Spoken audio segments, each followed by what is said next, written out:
எப்படியோ வந்து என்ன மன்னிச்சுட்டேன்னு ஒரு வார்த்தை சொல்லுடா. என்ன மன்னிச்சுட்டேன்னு ஒரு வார்த்தை சொல்லுடா. ஒரு தாய் வயசுல பிறந்தோம், ஒரு தாயின் தாலாட்டை கேட்டு உறங்கினோம், ஒரு தாயின் பாலை குடிச்சு வளர்ந்தோம். அந்த பாச உணர்ச்சி எல்லாம் மறந்து நம்ம மேல சீறி எழுந்த உங்க தம்பிய மன்னிச்சுட்டேன்னு ஒரு வார்த்தை சொல்லுங்க.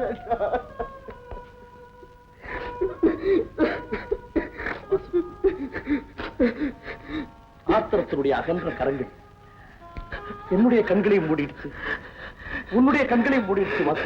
அண்ணனை சுட்டு வீழ்த்திய இந்த கைகளை ஒடித்தெறியுங்கள், ஒடித்தெறியுங்கள். நீங்க ஒடிக்க மாட்டீங்க, நீங்க ஒடிக்க மாட்டீங்க, நீங்க ஒடிக்க மாட்டீங்க, நீங்க ஒடிக்க மாட்டீங்க, நீங்க ஒடிக்க மாட்டீங்க. நிறுத்து வாசு, என்ன காரியம் செய்யறேன்? வாசு, நீ இந்த அழகான கைகளை அடிச்சு ஒடிக்கலடா, என் இருதயத்தில் அடிக்கிறேன். என் இருதயத்தில் அடிக்கிறேன். ஏன் வாசு கவர் செய்ய மாட்டான்? காரணம் இல்லாம வம்புக்கு போக மாட்டான்? ஏன் தங்க தம்பி தவறே செய்ய மாட்டான்னு சொல்ல வேண்டிய இந்த இருதயத்தில் அடிக்கிறடா நீ? உன்னை பத்தி தவறான அபிப்பிராயங்கள் புகுந்த இந்த இருதயத்தில் ஓங்கி ஓங்கி அடிக்கிறடா. நல்ல அடி வாசு, உன்கிட்ட என்ன மன்னிச்சிடா தம்பின்னு மன்னிப்பு கூட்டல் போடுற வரல இந்த இருதயத்தில் அடிடா. அடி வாசு.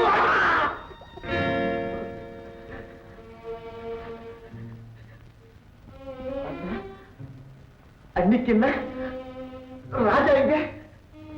ராஜா மாடியில தூங்குறான். உங்க அன்னைக்கு ரொம்ப உடம்பு சரியா வாசு, அவளை டிஸ்டர்ப் பண்ணாத. ரொம்ப நேரமா வேதனை வலின்னு சொல்லிட்டு இருந்து இப்பதான் அவ தூங்க ஆரம்பிச்சிருக்கா.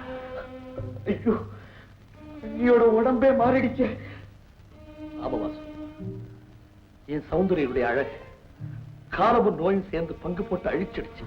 அண்ணா, பார்வதியும் கண்மணியும் மங்களபுரம் ஜமீன்தாரி வீட்டுல என்ன சௌக்கியமா இருக்காங்க. அங்க போன் கூட இருக்கு, நீ அவங்க கூட பேசுறியா?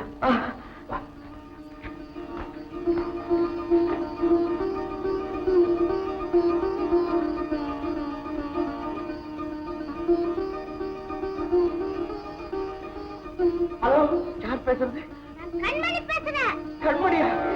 நான் அப்பா பேசுறேன்டா. கண்ணு அப்பாவா? கண்மணி யாரு? அப்பாவா? ஹலோ பார்வதி, பார்வதி, நான் வாசு பேசுறேன். எப்ப வந்தீங்க? எங்க இருந்து பேசுறீங்க? இப்பதான் வந்தேன். நம்ம வீட்டுல இருந்தா பேசுறேன். நீ சீக்கிரமா கண்மணி அழைச்சிட்டு வந்து. நீங்க இங்கேயே வந்துருங்க. ஐயோ, அது முடியாது பார்வதி. நான் ஜெயில இருந்து தப்பி வந்திருக்கேன். போலீஸ் என்ன தேடிக்கிட்டு இருக்கு.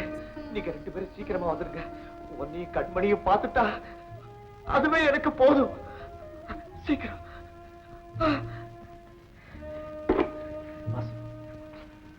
ஏதாவது சாப்பிடலாம் வா. சொன்ன கேள்ற, என் கையால உனக்கு நான் போடுறேன். வா வாசு.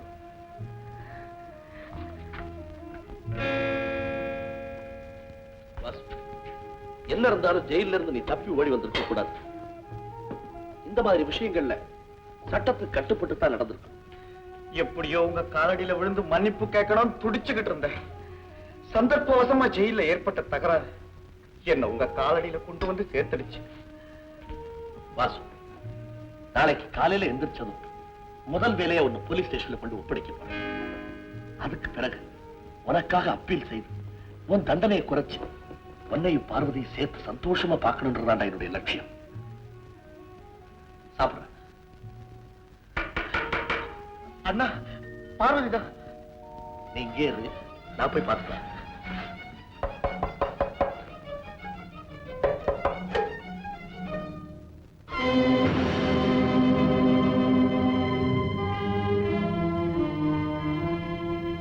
மிஸ்டர் வாசு, உங்களை நான் கைது செய்யறேன்.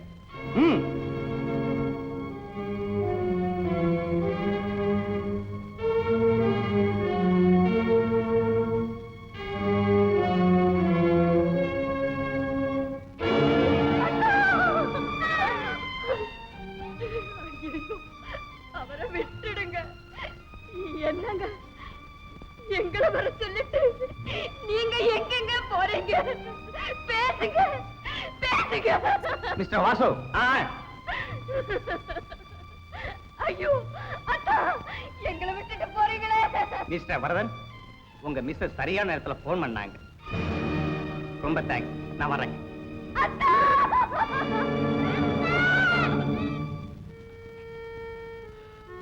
சௌந்தரி, உனக்கு இந்த நிலைமை வந்து புத்தி வரல. எவ்வளவு கல்லஞ்சம் நீ போலீஸ்க்கு போன் பண்ணிருப்ப. உங்களுக்கு உங்க தம்பி பெருசா இருக்கலாம், எனக்கு என் கணவர் தான் பெருசு. கணவன் உயிரை குடிக்க திட்டம் போட்டவனே பழி வாங்கறது தான் உண்மையான மனைவியின் கடமை. ஏன் திட்ட மாட்டீங்க? நான் இப்ப அழகா இல்ல. இல்ல, இப்ப இல்ல. நீ என்னைக்குமே அழகா இருந்தது இல்லைன்றத நான் இன்னைக்கு தான் புரிஞ்சுக்கிட்டேன். என்ன அழகு உருவத்துல இல்ல, உள்ளத்துல இருக்கணும். அந்த உள்ளத்தை அழக புரிஞ்சுக்காம வெளியழக விளம்பரப்படுத்த வெளிச்சம் போட்டு போட்டு இப்ப இருட்டினுடைய தாழ்வாரத்திலே தூக்கி எறியப்பட்டிருக்கிற பாரு. உன்னால் என்னைக்குமே அழகா இருக்க முடியாது சௌந்தரி, என்னைக்குமே அழகா இருக்க முடியாது. இந்த சௌந்தரியின் அழகை அள்ளி அள்ளி பருகிய போது இந்த குற்றம் குறை எதுவுமே உங்களுக்கு தெரியல இல்ல? ஆமா சௌந்தரி, மூடு பனிக்குள்ள நெருப்பினுடைய புகையை எப்படி கண்டுபிடிக்கிறது? மூடுபனி, மூடுபனி. முழுநிலா தோற்றுவிடுமடி உன் முகப்பொலிவு கண்டு என வர்ணித்தீரே. வர்ணித்தேன். அழகான கிளிக்கு ஆபத்தான அழகு, அதைத்தான் நான் புரிந்து கொள்ள தவறிவிட்டேன்.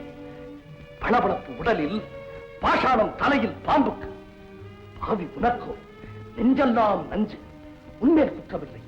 அழிய போகும் அழகின் மீது உனக்கு ஏற்பட்ட மோகம் உன்னை சுயநலக்காரியாக்கியது.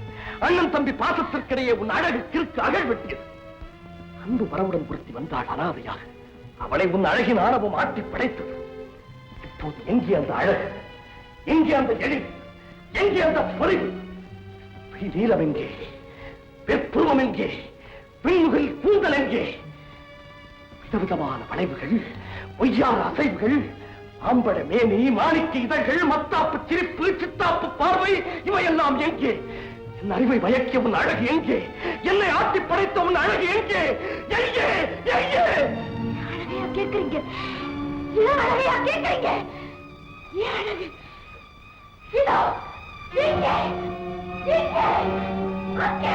அஜந்தா ஓவியம், எல்லோரா சிற்பம், சித்தன்ன வாசலின் சித்திர பாவை, பருவக்குயில், பச்சை கிளி, போடும் மான், அழகின் அருவி, ஏழின் சிகரம், மணப்பின் தோற்றம், மனமாகிவிட்ட அழகு, என்னை பகைத்து விட்ட அழகு, அழகு, அழகு. சௌந்தரி, சௌந்தரி, சௌந்தரி, சௌந்தரி.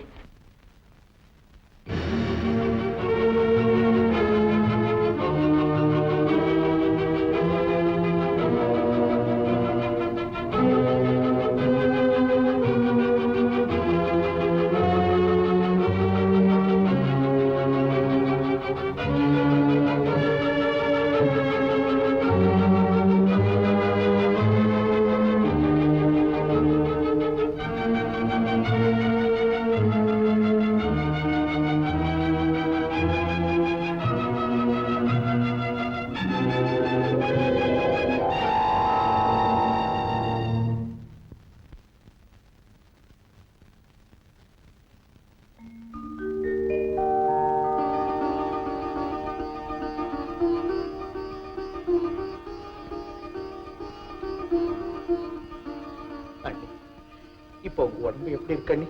வாசு,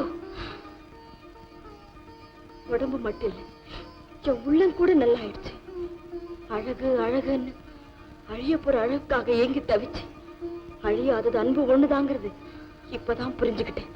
வாசு, ஆத்திரத்திலே அழகு மயக்கத்திலே நான் ஏதாவது தவறா சொல்லியிருந்தா அதெல்லாம் மறந்து என்ன மன்னிச்சிரு வாசு. அண்ணி, என்ன அண்ணி நீங்க போய் இப்படி எல்லாம் பேசிக்கிட்டு, நீங்களும் அண்ணனும் என்னெல்லாம் மன்னிக்க. வாசு, தங்க பாத்திரம் நசுங்கினாலும் கீரல் விழுந்தாலும் உருக்கி ஒழுங்காக்கிடலாம். நீ எனக்கு தங்கம்டா, நீ என் தங்க தம்பிடா.